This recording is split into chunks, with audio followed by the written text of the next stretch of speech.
Diseño de cuadrados latinos con análisis ANOVA en SPS. Evaluación de métodos de entrenamiento sobre la precisión de disparo en el futsal. Este es un tema de mi agrado, por eso es que lo escogí. Mi objetivo general es evaluar la eficacia de cuatro métodos de entrenamiento sobre la precisión de disparo mediante el diseño combinado de cuadrados latinos de efecto oscilatorio. Eh, Como objetivo específico, comparar el rendimiento de cuatro métodos de entrenamiento, controlar la variabilidad entre jugadores y días de entrenamiento, determinar si existen diferencias significativas entre los métodos evaluados. Acordémonos que el diseño experimental del diseño de cuadrados latinos es así, ¿no? Solamente por columnas y por filas, los métodos o los tratamientos que estamos utilizando, porque mis métodos son tratamientos en aquí, se repiten una vez por fila y por columna. Y aquí está, ¿no? La potencia, qué es lo que significa cada tratamiento o cada método, ¿no?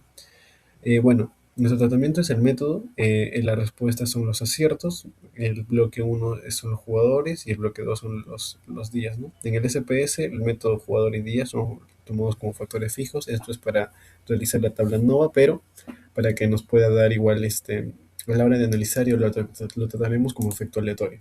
Este es el modelo estadístico por formalidad, que es lo que significa cada uno, ¿no? La precisión de disparo observada, la medida general del experimento y así. Eh, Estos son los datos que hemos utilizado. Recordar que yo voy a los entrenamientos y usualmente he estado anotando algunos de estos, eh, comparando los jugadores que juegan en la selección, comparando algunos de estos, eh, midiendo algunos de estos entrenamientos con respecto a su práctica de tiro, ¿no? Como la precisión, el método combinado, referente a los días de entrenamiento. El método, la hipótesis nula, no existen diferencias entre métodos, que es que no hay diferencia entre ninguno de los métodos y que al menos el método tiene un promedio diferente, ¿no? El jugador, para la hipótesis del jugador y del día, significa solamente que la varianza sea igual a cero, es decir, que no hay variabilidad, y si es mayor que cero, sí hay variabilidad. El procedimiento en el SPS, pues vamos a analizar bueno, general, modelo lineal, y en univariable, pues ponemos la variable dependiente en aciertos, como factores fijos, jugador de y método solamente para el SPS. Recordemos que lo vamos a analizar con efectos aleatorios después. Para el modelo custom, le ponemos a la variable jugador, día y método, y por eso podemos sacar el post hot y también podemos activar los predichos y los residuos. Antes de interpretar el ANOVA, se revisaron los supuestos principales primero del diseño. Es balanceado porque cada método aparece una vez por jugador y solamente una vez por día. Luego se revisaron los residuos generados en SPS en los gráficos QQ y PP. Los puntos se acercan a la línea diagonal, lo cual indica la normalidad aproximada, y en el gráfico de residuos contra valores pronosticados, los puntos no muestran un patrón claro. Entonces se observan señales fuertes eh, de que cumplen la normalidad. Eh, bueno, esta es la tabla ANOVA.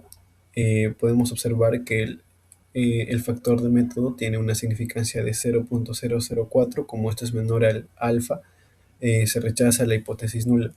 Esto significa que sí existen diferencias significativas entre los métodos de entrenamiento. En otras palabras, el tipo de método sí influye en los ciertos al arco. En jugador y en día, pues ambos son mayores al alfa. Entonces, eso quiere decir que no son significativos, sin embargo, se mantienen en nuestro modelo. ¿Por qué? Porque nos ayudan a controlar la variabilidad del diseño. A la hora de hacer el post-hot y Benferroni, el ANOVA nos quiere decir que existen diferencias entre métodos, pero no nos dicen exactamente entre cuáles, pero para eso nosotros hacemos el post-hot.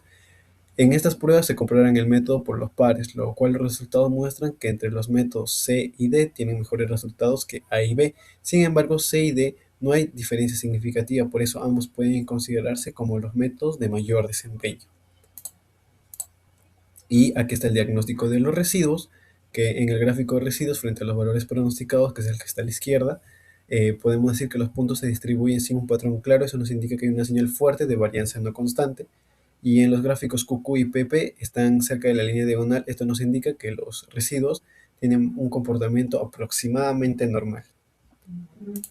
Y aquí está en el diagnóstico de sin tendencia. En este gráfico sin tendencia permite observar que mejor las desviaciones respecto a la normalidad, con los puntos que se mantienen alrededor de la línea central y no presentan desviaciones extremas. No se observan problemas severos de normalidad. Y bueno, como conclusión final, en conclusión, el método de entrenamiento sí influye en los aciertos al arco. Los métodos C y D presentan los mejores promedios, además de el jugador y día no fueron significativos, pero ayudaron a controlar la variabilidad de nuestro diseño. En esta segunda parte se analizarán dos papers que aplican el diseño de experimentos al ajuste de hiperparámetros y modelos de Machine Learning. La idea central es que en el tuning no se haga ciega, sino como un experimento ordenado.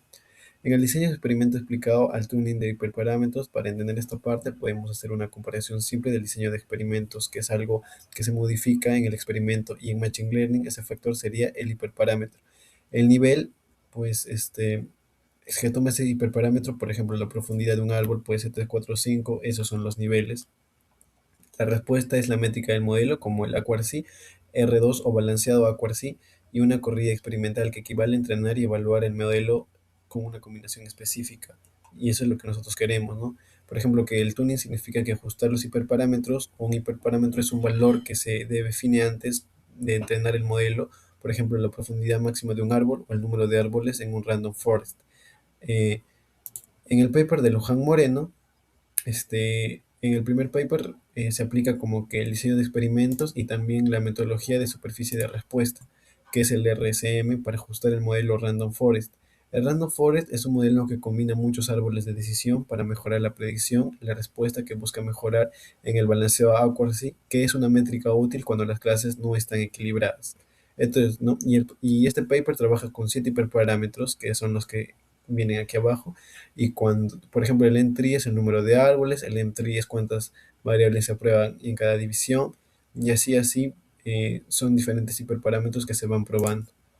¿Cómo funciona el diseño de experimentos? En el paper uno, en el proceso del paper tiene 6 pasos, que se elige primero en este caso el random forest, segundo se elige la métrica que se quiere mejorar, tercero se definen los hiperparámetros.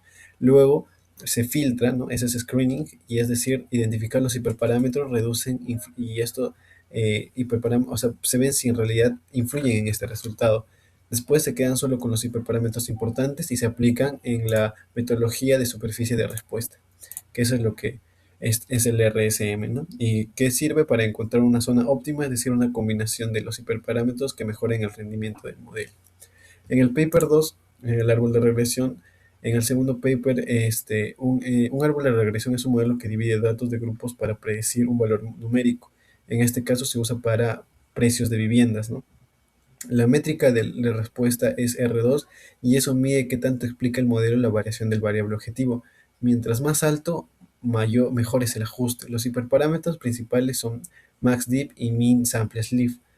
El MaxDip es la profundidad máxima del árbol, es decir, cuántos niveles puede crecer, y el Min Simple Sleeve es el número mínimo de observaciones que debe tener la hoja al final del árbol.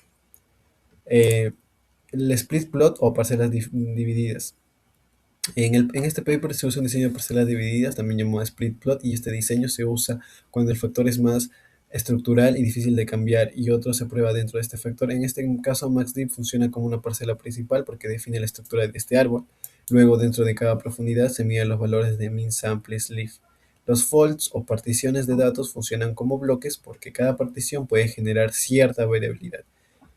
Eso es lo que más o menos iba entendiendo. Con el diseño de experimentos aportó 5 cosas principales. Primero, permite identificar los efectos principales, es decir, saber qué hiperparámetro influye por sí solo. Segundo, permite detectar interacciones. Una interacción ocurre cuando el efecto de un hiperparámetro depende del valor del otro. Por ejemplo, la profundidad del árbol puede funcionar bien con cierto valor de min sample sleeve, pero con otro no. Eso no se ve claramente si solo usamos combinaciones sin análisis, y eso puede hacer que caigamos en una caja negra, es decir, que sabemos que sabemos qué combinación ganó, pero no entendemos por qué ganó. Y bueno, vamos a comparar ambos papers. En el primer paper es más amplio porque trabaja en el random forest y varios más o muchos más hiperparámetros. Su practicidad está en reducir el número de pruebas para quedarse con los factores importantes. En el segundo paper es más fácil entender por qué se trabaja con el árbol de regresión y solo 2 hiperparámetros. Su practicidad está en que muestra claramente cómo el diseño de SplitPlot puede organizar el tuning, y en ambos casos la practicidad es la misma y el tuning deja de ser prueba y error y se convierte en un experimento planificado. ¿Qué cosas daría por mejorar? Yo, por ejemplo, pondría que se puedan mejorar más datasets, o también podría medir el tiempo computacional o incluir un poco más de hiperparámetros y más combinaciones y reforzar la validación de estos supuestos. Y la conclusión crítica es que el diseño de experimentos no solo busca el mejor hiperparámetro, también permite entender por qué funciona.